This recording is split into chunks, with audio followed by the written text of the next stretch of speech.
So, hello there everyone and welcome, it is Niran here, and today it is time for yet another episode of our FIFA 20 Newcastle career mode here on the PC. Now I've got some explaining to do because it's been quite some time since the last episode. I think this is episode number 8 now. Episode number 7 was a solid week and a half ago, potentially even 2 weeks ago actually, as you're seeing this now. I think the problem is these videos are quite long to record and also sometimes to edit. I've actually not had the chance, weirdly. I've been wanting to. And then something else has been like easier to record, or stuff keeps happening. Like I was gonna upload it the other day, and then the news about the patch came out, and I was like, okay, no, I need to do that, and I had to rearrange my schedule. Basically, I apologize. There's no real reason apart from bad luck as to why this series hasn't been as frequent as it has been usually. But we're back now. I'm expecting some of you may have forgotten the state of play, given it has been so long since the last episode. The big thing about episode number 7, although it was great for results, I think we won 4 out of 4 in that video. Dani Olmo, our main man, our best player in terms of overall, is out for 2 months with a broken toe. I did mention though, results-wise, it was a really good episode. We had slipped outside of the top 4 after some pretty poor performances in episode number 5 and in number 6 as well, but we picked it back up, got 3 wins out of 3 in the league last time. It's a very mental top 5. This save is obviously from before the most recent patch, so from now on in the save, the big teams should actually start performing a bit better.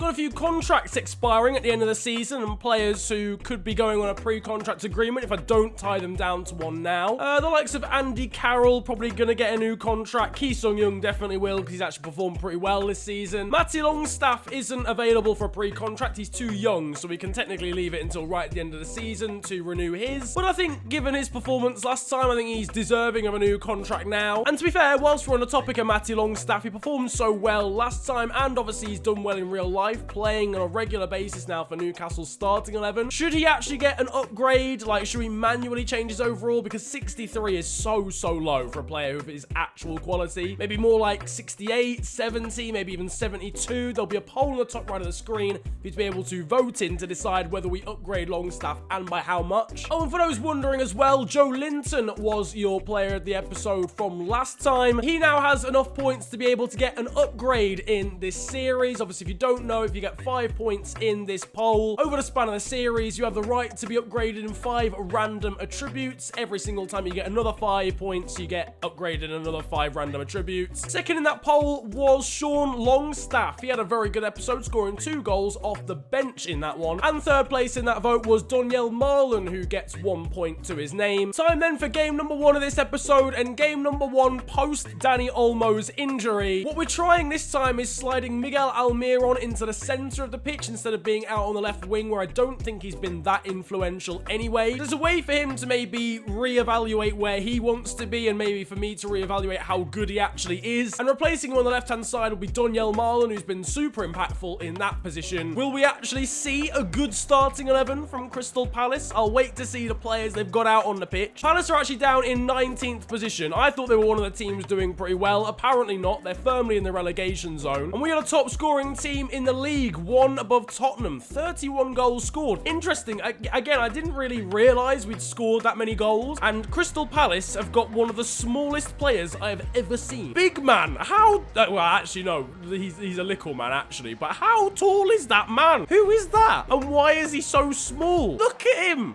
Who is that? I don't actually know who this is. Well, the more you know, the better, I guess. We go into this game against Crystal Palace. They've got 10.5 players on the pitch today.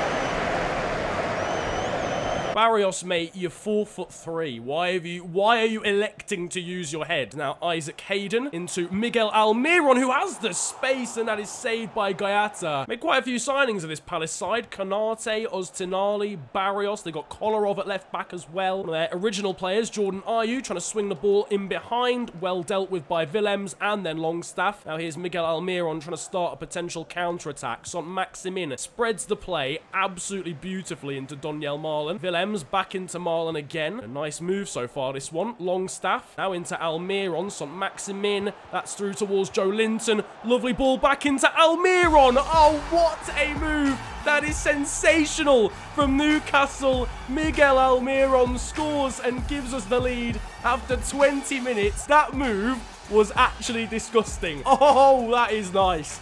from defense to attack. So Maximin spreading the play at one point was actually delightful. That is a move and a half. That's actually... Oh, I'm actually proud of myself, fam. That's actually a really good goal, lads. Almiron, calm under pressure. He hasn't been at certain points in this series, but already he's looked a lot more at home in the center of the pitch. That was... Oh, I'm actually proud of that goal. Like, the episode can actually just end now because that was actually a banger. 15 minutes and a half to go. This is Wilfried Zaha on the ball. Little bit of lag there as he goes past Almiron.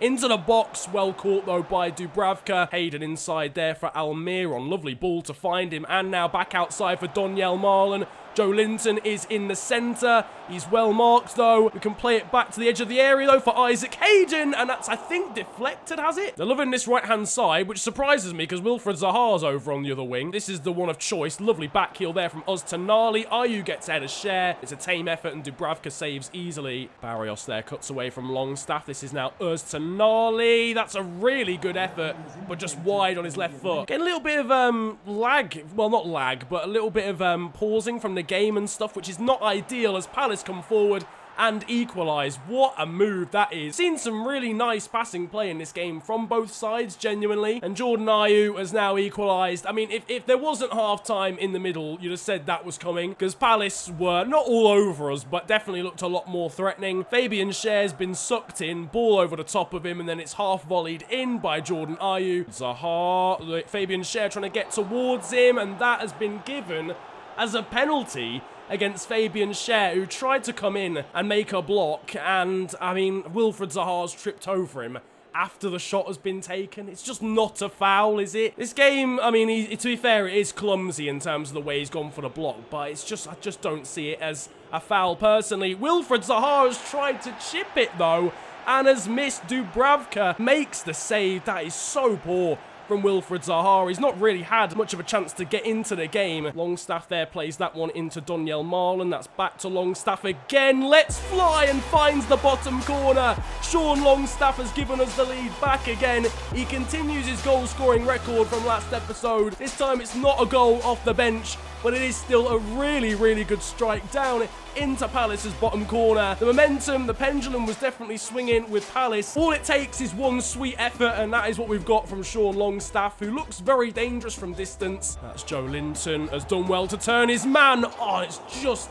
agonisingly wide from the Brazilian. What a goal that would have been from range. That's a ball over the top. Willems, though, again, does so well. Honestly, he might be a contender for man of the match, certainly defensively. That is the end of the game, though. It is a 2-1 victory over Crystal Palace, but it was Donyell Marlon who was your man of the match. Got an assist in the game, no goals, but just generally played very well according to the game. 8.5 from Longstaff, 8.6 for Almiron, and I mentioned it in the game, 8.6 for Jetro Willems.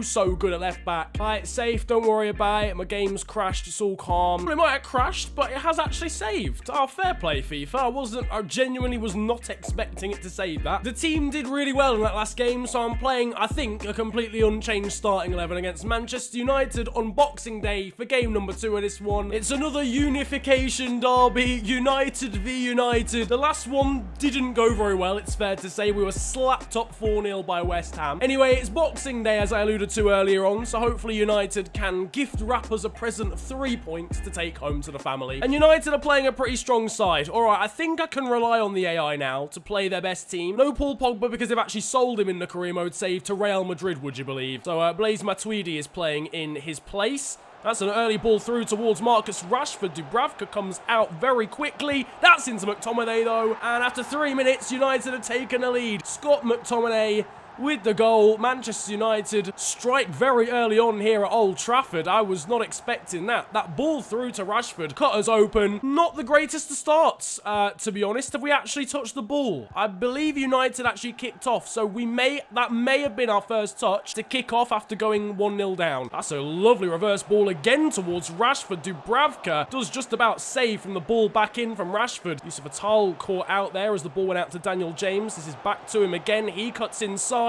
This is very dangerous. Well blocked by Schär.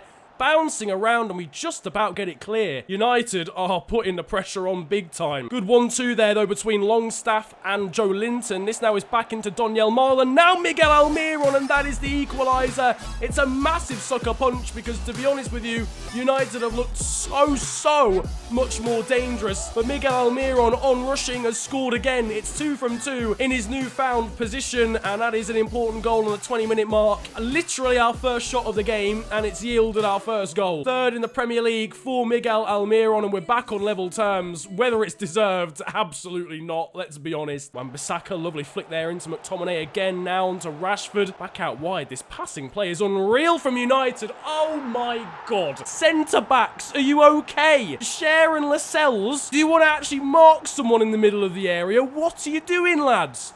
Sharon, oh, come on. I mean, that's a very good finish from Rashford, in fairness. Launch yourself at the ball. You can get that clear. United actually look mental. Like, this is a whole new ultimate AI, lads. I can't lie. Rashford there into Matuidi, and that's 3-1. Okay.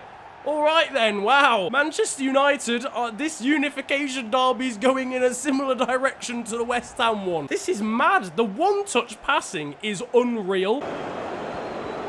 Oh my god. I'm going to have to play at max capacity to win this game, all right? I do not need Jetro Willems steaming into the back of Donyell Marlon in a physical straight line. Look at the amount of United shirts back. This is unreal. And Maximin down the channel here into Almiron. Cuts back 3 United players around him. I think it's fair to say we know what United's game plan is now. United are just another level. I hate to say it, but they have been mental in this game in every aspect. Defensively, attacking-wise as well. So Maximin trying to get away there from Luke Shaw. He has done as well. Blitzing away with his pace. Still St. Maximin. Tried to cut away from Lindelof. It's an amazing challenge, though. Try and counter. Such a weak ball from Isaac Hayden, man. Come on. It's actually an opportunity to counter there. Rashford instead slots it into Martial. And that is 4. I mean, it was game over anyway, but United have absolutely slapped us here at Old Trafford. Full time, 4-1. Not much else apart from we were absolutely demolished, outplayed, outclassed in every single department. Our best player was Miguel Almiron because he got the goal. 8.1, 7.5 for Marlon. It doesn't get any easier for Newcastle here after that crushing defeat against United. Just 2 days later, we're now facing Everton. As you can see, the players are really feeling it. The stamina is not that high whatsoever. Player to watch out for is Miguel Almiron, who has 3 goals in his last 3 matches. That's a point. I actually forgot he scored against Burnley at the end of last episode too. This will be quite an interesting chance for Dwight McNeil as well, who's another player who's maybe struggled a little bit to adjust. Not much in the way of chances in this game. In fact, I don't think anything in the way of chances in this game so far. Sigurdsson will put that ball into the mixer, you imagine. Joe Linton is the man to get it cleared. Not the greatest of clearances. Yedlin only flicks that on into Sigurdsson. Well saved at his near post, though, by Dubravka. Joe Linton here now on the edge of the area. On for Miguel Almiron. That's a wonderful effort, and I think off the bar. How do you score long shots on this game? Because if they're not saved, they hit the woodwork. That's like the 6th or 7th time now. Finds Joe Linton now. This is still Joe Linton. Gets away from his man. Almiron prodded into Donyell Marlon. Saved brilliantly by Pickford right at the end of the half. And the story of the game, though, really, it's just when you need a player to make a run. Not been seeing much of it. We might get it here, though, as Joe Linton plays that one into Miguel Almiron. What a save again from Jordan Pickford. Oh, he's given that away. That's really poor from DeAndre Yedlin. It wasn't a difficult ball. This now is Fabian Delph, who's just allowed to run through by Jamal Lascelles. Thankfully, Dubravka makes a brilliant save. Oh, that's beautiful from Everton. Absolutely beautiful from Everton. Bam in with the ball into Sigurdsson, just nods it into the space, and Nias is there. Insane vision and insight from Sigurdsson to just nod it into the gap, really. And once again, we've been exposed centrally. Lascelles, I mean, Sigurdsson is not good in the air. Lascelles, you should be beating Sigurdsson in the air. Cher has then just allowed Nias to kind of run in front of him, get goal side. Almiron, right, runs, give me good ones. Dwight McNeil does, in fairness, provide one. Dwight McNeil cuts back inside. Still him on the ball. The finesse, though, is wide. Been a poor episode for Joe Linton. Really has been. He's not... But the thing is, right, you'd think, oh, yeah, it's because he's missed chances. Hasn't even had any. That's what I'm talking about. He's not been in any positions to actually get any. John Joe Shelby trying to burst through. Had no one ahead of him really making a good run and then ran out of time himself on the ball. Charlison and Sidibe playing keep ball. That's a ball in and a half. Dubravka, what a save, Sunshine. Now over into Almiron through towards Longstaff. Saved again by Pickford. Doesn't matter anyway. Longstaff was offside. It's another defeat, 2 in a row. This time to Everton. Much more even game. But honestly, attacking-wise, not good enough. Like, really not good enough. That was so poor. Our best player was DeAndre Yedlin, 7.1. Shelby got a 7.1. Willems got a 7.1. I can kind of get along with that. But now, time for the final game of this episode and hopefully opportunity for a good result. We obviously got a win right at the start, but 2 kind of disappointing losses in a row. Might hurt the confidence of the players. I don't know. It's going to be another tough game, though. Leicester, again, a really, really good side. Kasper Schmeichel leads out the Leicester players alongside Ricardo Pereira and Michael Keane, who they've signed from the side that we just faced in Everton. The likes of Jamie Vardy, Yuri Tielemans, and James Maddison, though, in this side in attack. So this could be a tough game again for the likes of Fabian Schär and Jamal Lascelles. So I'm sticking with, even though they've seemed a little bit shaky at times in this episode, I think naturally they are our strongest centre-back partnership, so I think I've got to stick it out, even though they're in a little bit of poor form right now. Didi playing this one down the line now for Jose Perez, who of course is playing against his old side. Didn't even think of that in this game. He's clipped the ball over the top there into Jamie Vardy. That's a flick back into Ricardo Pereira. Adrian Silva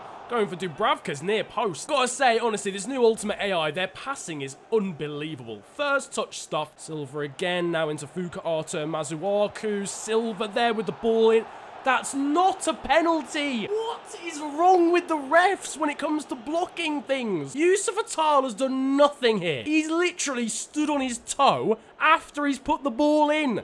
If anything, he's just tripped over Adrian Silva, who's putting the ball in. Right, okay, another undeserved penalty for the AI. Right, brilliant. Jamie Vardy, what have you got for me, Sunshine? Dubravka doesn't have to do anything because it hits the bar. Jamal Lascelles gets it clear. I mean, as much as these penalties aren't deserved, it seems like the AI are just as bad at them as the player is as well. Leicester, though, coming forward again now with Yuri Tielemans. That's saved by Dubravka. Honestly, this patch, man, the AI pepper you now. Good dribbling as well to find Sean Longstaff now overlapping. That's back into Donyell Mall and the finesse off the crossbar. The woodwork is killing me off today. Tielemans with the ball in towards the back post. Joe Linton can't get it away. Jose Perez heads it wide, thankfully. Longstaff here on the ball. Only Joe Linton really ahead of him. Sean Longstaff kind of had to go alone. Again, this has just been the whole episode summed up. I mean, I don't know whether it is to do with the patch, whether we're just having an off day offensively, but my God, players do not make runs anymore. That's the thing of the past, lads. I've got a front 3. Joe Linton, in fairness, right, did just run, okay? But, like, he's the central one. So if there's no one else pulling anyone out of position, he's just going to get marked up by both the centre-backs, naturally. Ricardo Pereira with a cross, which goes to outside the area, but then Almiron can't find a teammate. This is Yuri Tielemans back into Maddison. 1-0. Cool. Man, I just want this episode to end. Honestly, I'm fed up. Marlon Longstaff looks like the only midfielder actually trying in this game. Joe Linton. That's Almiron. Great work from Joe Linton. The save, though, from Schmeichel. It's another defeat. 3 in a row. 1-0. We need to just forget about this episode. I just wish it didn't really exist, to be honest with you. It's a combination of factors. I don't think I've played that well today. We're missing Danny Olmo, but the patch has made the AI unbelievable. But we're still somehow 4th in the league. I think, again, as I was saying, a lot of the small teams around us, I say small, the mid-table teams around us, like Brighton, Watford and stuff, the patch has now hit them as well. So they're now losing more games. So even though we've lost ground to the likes of Liverpool and United, who have climbed up massively up through the table, but they weren't behind us originally, so technically we've not actually lost that many places today. Anyway, in the background you'll now be able to see the Hall of Fame. This is where all the records and accolades are kept for this series, and at the top right of the screen you'll be able to vote for your player of the episode, if there even is one. I mean, as we played well in the first game. If you have enjoyed this one though, slap a like on it and subscribe. If you are new to the channel, it's the big red button under the video and it massively helps me out. You can also follow me on social media. It's at the official FNG on Twitter and on Insta, but it's been a pleasure ranting at you guys today. Have a great day, enjoy yourselves, and goodbye.